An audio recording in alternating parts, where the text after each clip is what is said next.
stage, senior entourage member, Charlie Kennedy.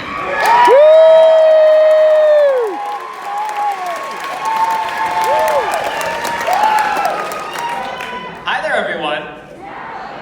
How's everyone doing today? You know, for a crowd this big, I'm a little disappointed by the enthusiasm other than the front row right here. So let's try one more time. How is everybody doing? Yeah, now it's a party. And if you're having a party, you gotta go to Party City. That place is great. You walk in and the girl behind the register is just like, "Hi, welcome to the party." And I love how they say welcome to the party because there's no one else in there. It's almost concerning that no one's there. It's like if you were to go to a party, but you didn't know the host and you were the first one there, so you don't want to talk to them because you don't want to start a new conversation. So you sit on the toilet on your phone and you just listen for the doorbell so that you can interact with someone. You do know. It's kind of that energy at Party City. I don't like to go to parties, but if I am to go to a party, it has to be at Chuck E. Cheese. Hands down. Always Chuck E. Cheese. Because Chuck E. Cheese is the greatest place on earth when you're a kid. It's a pizzeria and play zone wrapped into one. There is nowhere I would rather be.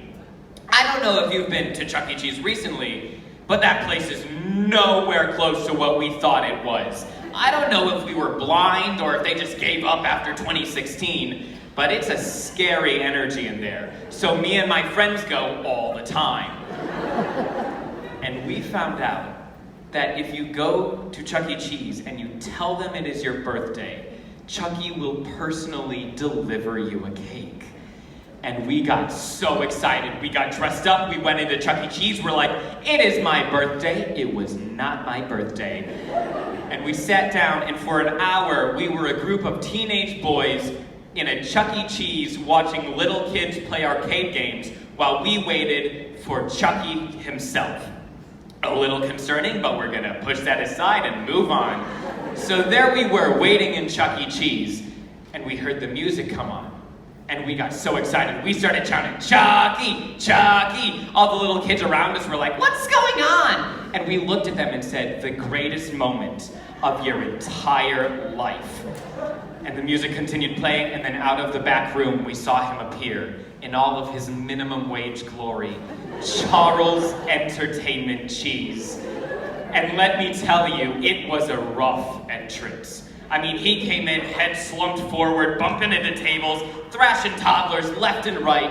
And the best part was that he had to have another employee holding his hand like a service dog as he walked through the restaurant. So finally, Chucky got to us, and he handed us the cake.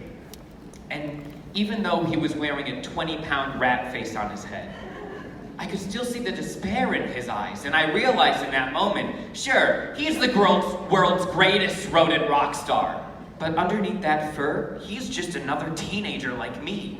And I thought, there's not much differing me from Chuck E. Cheese, other than he's much, much sweatier.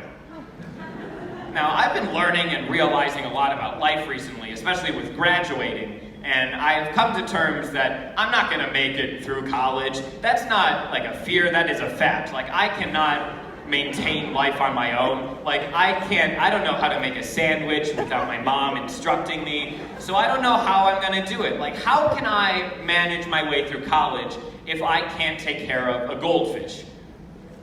All right, fine. I may or may not have killed more goldfish unintentionally, more than Darla from Finding Nemo. All right, that might be a little bit of an understatement. I may have accidentally caused a minor goldfish genocide. But let me explain myself. Over my life, I have tried and failed to rescue 17 to 20 goldfish from various state fairs and carnivals. Now, it's not my fault that they die most of the times. Sometimes it's almost as if they want to escape my care. So there was one time I walked in and my fish had its head above the water and it suffocated itself. Another time, one of my fish refused to eat and starved to death. But the strangest story was not even with my fish. And I have to emphasize that this is in fact a true story, and I did not make it up. So I was pet sitting for my neighbor, and they had a dog and 2 fish. And one day I went in and I fed the dog, and I went over to the fish bowl, and one of the fish was missing. And I started to panic. I looked on the floor, I looked in the drawers, I looked behind the bowl, everywhere you would expect a goldfish to hide from you, and I couldn't find it. So I called my neighbors and I was like, hey, I'm really sorry, but your fish ran away? And they were like, oh, don't worry about it, it's just a fish, we can get a new one. And you might be thinking, well, Charlie, there's a dog. Did the dog eat the fish?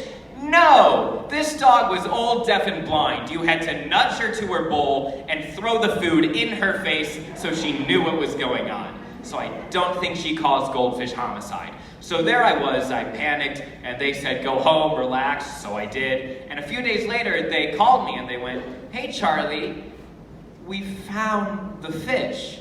And I was like, that's great, where was it? And they go, well, you know, we were making lasagna, and we went to open the oven, and the fish was inside.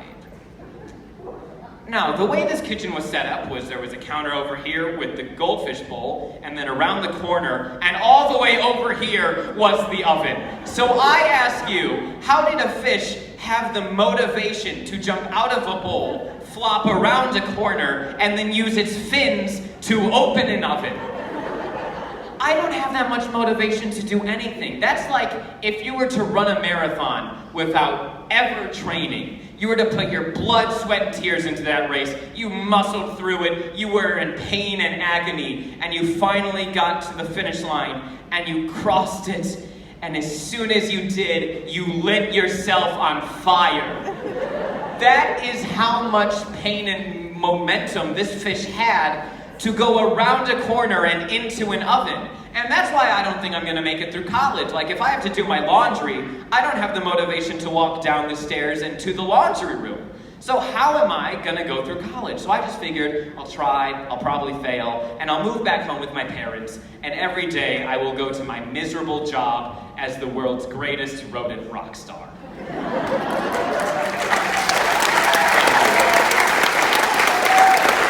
But for now, let's not end on a sad note, because this is a momentous day. We're in here, we're in a theater, we're watching show choir, it's great. So let's end the way we started today, with a party. So thank you so much for coming to Vocal Pop. Thank you so much for this experience. Thank you for coming. It's been a great 4 years in show choir. Have a great rest of the show. Thank you, everyone.